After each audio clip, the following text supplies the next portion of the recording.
Hello mga kabibig! Welcome back sa Limbang YouTube channel. Ito ang pinakamaingay ng YouTuber sa balat ng YouTube. Ako si Kabibig, maglabag-labag na ta with evidence. Oh, sinagot kayo ni Basti Duterte, Ramil Madriaga. Pumiyok ka na naman. O, nag-react ka na naman. Itong si Ramil Madriaga, ikaw ang nanguna kay Basti Duterte ha? Ikaw ang nanguna kina Basti Duterte at Pulong Duterte. Kung ano-anong sinasabi mo sa script mo, ngayong sinagot ka ni Pulong, nagpapabiktim ka. Oh, anong sabi ni Pulong? Oh, magboxing kayo o magsuntukan kayo. Tapos sinabihan mo si Pulong na bading. Ah, buang at bading. Pakinggan nga natin ito, kabibig. Yung sinabi ni Madriaga sa kanyang script. Kung ewan, script niya na walang, ang tawag ito, na walang dokumento ikaharap natin, kabibig. 12. Sometimes in 2018, PRRD asked BP Sara, to go to his home in Taal Street, Bangkal, Davao City, to discuss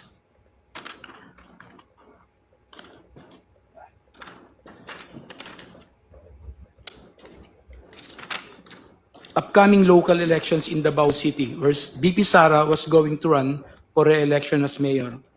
During this meeting, PRRD introduced me to Sara and told me, Ram, ikaw na bahala kay Inday. Since then, I've frequently met and discussed with BP Sara, then Mayor Sara, regarding various matters. However, she gave me strict instructions that all conversations should be done as much as possible by call and minimize text messages. 13.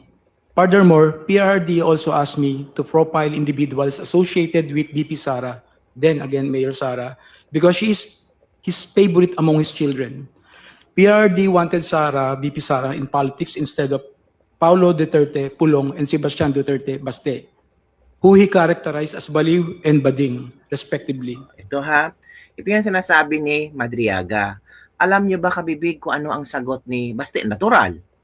Itong mga words na ito ay hindi maganda sa pandingig ni Baste at si Pulong. Pero, anong ginawa ni Baste? Si Baste, sinagot niya si Madriaga. Ano ba ang sagot ni Baste kay Madriaga? Ito. Tapos mapapabiktim ka, Madriaga, ikaw ang nanguna. Mapapabiktim ka. Ay, tumahimik ka, Madriaga. Ito naman ang sagot ni Baste Duterte kay Madriaga upon calling them baliw at bading. Ito, kabibig ha. Ito ang sabi ni Baste. Ano raw? Bading ako? Sabi ni Madriaga. Kung gusto mo, suntukan na lang tayo. No holds barred. Isama mo pa si Tori at si Bangag. Anytime, anywhere, just inform me and I will be there. Natural, normal. Kung sabihan kang ba, anong reaction? Suntukan tayo, pre. Di ba ganon? Ganon din ang sinagot ni Baste. Pero anong ginawa ni Madriaga? Nagpapakaawa. Nagpapa-feeling na inosente. Ikaw ang nauna, Madriaga. Diba?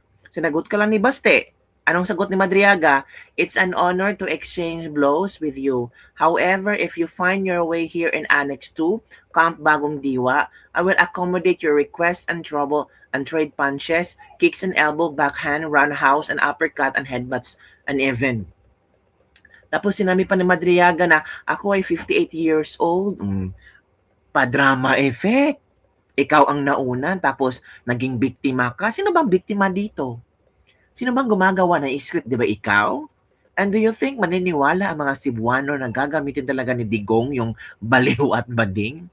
Excuse me? Si Digong marunong magbisaya, dong. Alam mo naman si Digong. Di ba? And to think describing his two sons like that, ayaw ni Digong na magpolitiko si BP Sara? Ay, naku, ewan ko sa iyo, Madriaga. Kung ayaw ni Digong, bakit niya pinatakbo si Sara sa pagka-mayor? Ay naku, Madriaga, yung script mo ba, baling-bali na, pilit mo talagang gusto mong ipakita sa tao na totoong sinasabi mo. Tapos, pinalagan ka ni Baste, hinamon ka ni Baste, tapos magmamakaawa ka. My goodness, mga kabibig. Ito pala yung sagot ni Madriaga. Ito. Sabi ni Madriaga, by the way, it's your father who said that, not me, since I sincerely believe of your father. May pruweba ka ba? Yan ang sinabi ni Digong, describing his two sons, baliw at bading. Wala kang pruweba. Kung makakahanap ka ng pruweba, Madriaga, maniniwala kami. Pero kung puro ka lang salita, paano kami maniniwala sa'yo? 'Di ba? Dapat sana may mga dapat sana meron kang ebidensya. Yan, ito ka bibig, oh. Since I sincerely believe of your father, I believe him not that you're indeed at what is he said of yours. Ito pa. Mayor Baste Duterte, I'm so honored to be challenged by a former presidential son into a fist fight. Sir, I am now deprived of my liberty. Kasalanan ba namin deprived ka ng liberty mo?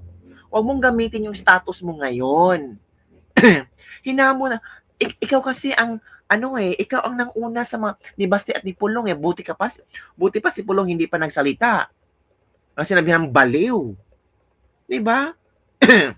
Sino ngayong baliw? Sino ba ngayon ang isang taong baliw kumpara kay Pulong na freedom kumpara sa iyo na nakakulong?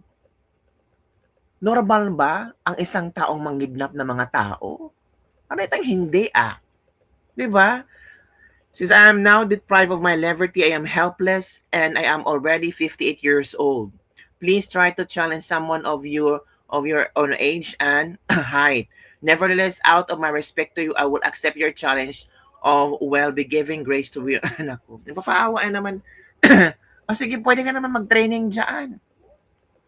Ikaw ang nanguna Ikaw ang insulto ni Pulong at ni Baste. Ngayon, hinahamon ka ni Baste ng suntukan. Normal lang naman yan. Kung sabihan, sabihan kayo ng inyong kalaro or kung sino man dyan o tao nga, oy, bading ka ba? Bading. O, anong sagot mo? Suntukan tayo, pre. Diba ganon? O sabihin ka, baliw. O suntukan tayo. Kita natin kung sinong baliw. Diba ganon ang reaction? Tapos, sinagot ka lang ni Baste. Nagpapaawa ka. Sabihin mong, I'm deprived from liberty. I'm 58 years old. Uy, wag mong gamitin yung paawa effect mo. Di ba nakakaawa ka?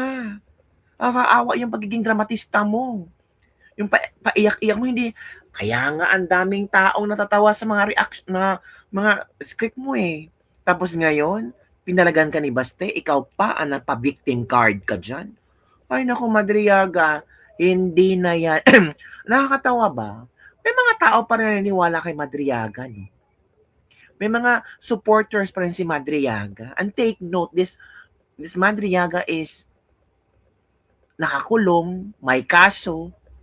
'Di ba? Iba talaga, no? Iba talaga pag kontra sa mga Duterte, kahit na may kaso or nakakulong, sabi nga ni BP Sara, kidnapper, bar flanker, sinusuportahan pa rin ng mga ang tawag dito, mga bashers ng mga Duterte. Nakakatawa lang. Ano kayang klaseng utak meron itong mga bashers pang Duterte, no?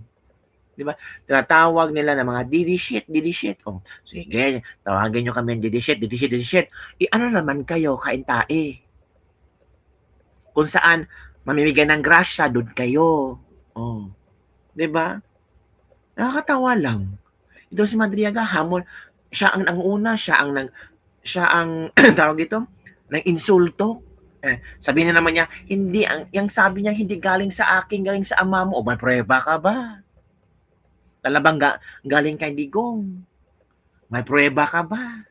Nakakatawa ka naman, Madriaga. O. Yun na. Kung hinahamon ka ni Baste, napapaawa effect, sabihin mong, hindi galing sa akin, galing sa iyong ama at talagang iniidolo ko yung ama nyo, yan ang sabi na yung ama sa inyong dalawa ni Pulong at yung dalawa Pulong Baste, na baliw at bading kayo, wag kayong masaktan, galing yan sa inyong ama. Tapos I'm 58 years old already, deprived from liberty, matanda na. Tapos hinahamon mo ako ng suntukan, gago ka pala. Ikaw yung ikaw yung namamahiya ng tao. Dinadamay mo si Pulong at Baste sa mga script mo. Tapos ikaw yung magpa-victim card. Pinalagan ka lang ni Pulong, biktima ka na. Wow. Nakakatawa lang ka lang, Madriaga. Ewan ko sa'yo. 'Di ba? Ewan ko lang sa'yo kung ang tawag dito. Basta, ewan lang namin sa'yo, Madriaga, kung anong mangyayari sa'yo. Kung si BP Sara na makakaupo. Ay, nako.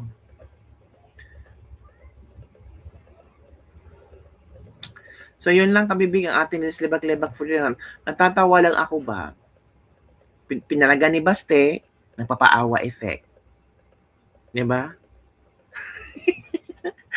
Oy, Madriaga. Oy, tapos na. Hindi ka nga iibentahin ng the camera will not invite you anymore. So, it means sunog na sunog ka na. Ay, nakakatawa talaga. So, kabibig, ano ang yung reaction hinggil dito? Natatawa na lang ako kay Madriaga. 'Di ba? Wala talaga siyang ibang choice, kundi patulan na lang si Baste para to be relevant again. Baka itong gusto mo maging relevant, babalik na naman sa'yo, sampal na naman sa'yo, iiyakan na naman. Ewan ko sa inyo. Yun lang kabibig ang ating Libak-Libak for the day. Don't forget to like, subscribe, and share this video. Bye everyone! See you next time! Pinalagan. Pumalag si Baste. Napapaawa effect ka. Victim card. Ay nako, hindi yan effective. Alam ng tao kung ano ang totoong nangyari. Ikaw ang nanguna. Sabi mo, bading, baliw. Meron ka bang ebidensya sinabi talaga ng PRRD? Kung wala, kung puro dakdak ka na lang, tumahimik ka na lang. 'Di ba? Pumalag si Baste, of course. Sinabi ni Baste, hamon kayo suntukan. Kasama si Tori at Bangag. Ay, nako sa inyo, Madriaga. Madriaga, Tori, Bangag daw. Sabi ni Baste, makakarating din tayo dyan sa hamunan nila ng suntukan. I'm sure. Ibang suntukan ang gusto ni Baste. Ibang suntukan na kung saan para ni Bangag ang ni Tori at ni Madriaga. Ito yung suntukan na wala na kayong kawala sa kulungan. Alak. Maghintay tayo kabibig sa tamang panahon. Bye everyone. See you next